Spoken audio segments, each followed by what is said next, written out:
welcome to Physics with Vinay Uppal. Hi, I'm Vinay Uppal and I'm back. और इस video में I'm going to show you the best, the fastest, the quickest method to solve what all the students are saying is the toughest question that appeared. दोनों shift मिला के सबसे जो toughest question था Jan 27th JEE Mains 2024 का. So let's read the question and then I'll show you a unique solution जिससे थोड़ा तुमको एक नया approach भी समझ में आ जाएगा and we'll also actually solve the question. तो a ring has uniform charge of 2 pi coulomb. ऐसे distributed है मेरे पास एक ring and radius 3 centimeters. 10 raised to minus 6 coulomb point charge is placed at the center. Find the increase in the tension. So because of this external charge that is placed, find the increase in the tension in the ring. Already कुछ tension रहेगा ring में, क्यों? क्योंकि खुद के charge के कारण भी तो repulsion होगा ना.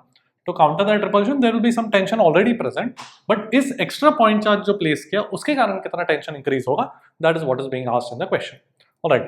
So इसमें एक तो तरीका है कि छोटा सा element लेके analysis करें. But let me show you another method. I'm going to consider FPD of half the ring. Half ring का FPD कंसिडर करता हूँ तो जो लोअर हाफ है वो एक टेंशन T यहाँ पर लगाएगा and that will be balanced by the repulsion between this point charge 10 raised to minus 3 coulomb and the ring का चार्ज. तो सेमी सर्कुलर रिंग एंड एक point charge at the centre का force कैसे लिख सकते हैं? Can I write it as the electric field due to the semi circular ring multiplied by the charge. So can I say 2T should balance out the repulsion force which I can write it as the semi circular ring का field. The semi circular ring का field is a standard formula that we can get from the circular arc का field. वो क्या होता है? 2k lambda by r into sin alpha by 2. Lambda is the charge per unit length. तो ये standard formula है of the field due to a circular arc. अब इस केस में मेरे पास जो अल्फा एंगल है वो पाई है तो ये पाई बन जाएगा एंड लैम्डा कितना है? 2 पाई चार्ज डिवाइडेड बाय पूरे रिंग पे चार्ज डिवाइडेड बाय पूरे रिंग का लेंथ, सो 2 पाई आर. ठीक है, multiplied by the charge at the centre. ठीक है, this is the field due to the semi circular arc, semi circle multiplied by the charge. तो हो गया मेरे पास टेंशन कितना आ गया? 2 कट गया, ये 2 पाई कट गया, साइन पाई बाय 2 1 हो गया. k is 9 into 10 power 9 into 10 power minus 10 power minus 6 दिया था चार्ज, है ना?